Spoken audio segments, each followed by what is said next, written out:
দেখো কি বলেছে, for irreversible expansion of an ideal gas, okay, ideal গ্যাসের আন্ডার আইসোথার্মাল। দেখো যখনই আমাদের আইসোথার্মাল কন্ডিশন বলেছে এবং এক্সপানশন যখন হয়, যখন কোনো গ্যাসের আমরা এক্সপানশন করবো তখন কী হবে, দেখো পি যে এক্সটার্নাল প্রেসারটা, বাইরে দিকে যে প্রেসারটা আমরা এক্সটার্নাল প্রেসার, তাহলে এক্সটার্নাল প্রেসারটা আমার জিরো হয়ে যায়। সেই জন্য তো এখানে কী বলেছে, দেখো এক্সপানশন, তাহলে গ্যাসটা কখন এক্সপ্যান্ড করবে, যখন এক্সটার্নাল যে প্রেসারটা এটা আমরা নেগলিজেবল করে দিই।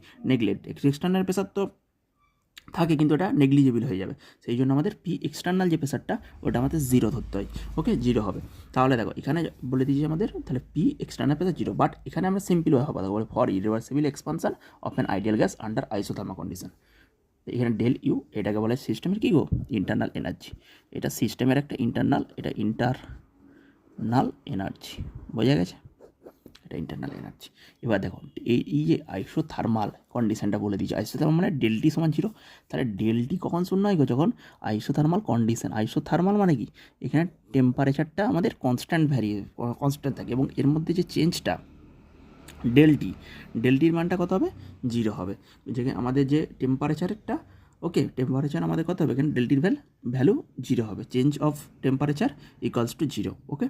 কোনো সিস্টেমের মধ্যে কোনো টেম্পারেচারের আর আদান প্রদান হবে না, ওকে, আর টেম্পারেচারটা আমাদের জিরো হয়ে যায়। তাহলে আমাদের যখন ডিইউ, তাহলে ডিইউ সমান আমরা কী জানি গো, সিভিডিটি জানি তো। তাহলে যখনই আমাদের টেম্পারেচার যদি শূন্য হয়ে যায়, আর যে চেঞ্জ অফ টেম্পারেচার, তাহলে অলওয়েজ কী হবে, ডেল ইউ অলওয়েজ জিরো হবে। যদি টেম্পারেচার জিরো হয় ডেল ইউ জিরো হবে, তাহলে ডিইউ সমান সিভিডিটি। আর আমাদের কী বলেছে দেখো তো, এখানে অপশানের মধ্যে কোনটা হবে দেখো, তাহলে এন্ট্রপি কখনো জিরো হতে পারে না, এই এন্ট্রপি কখনো জিরো হতে পারে না, এটা কাটা, বি অ্যান্সার হবে, তাই তো।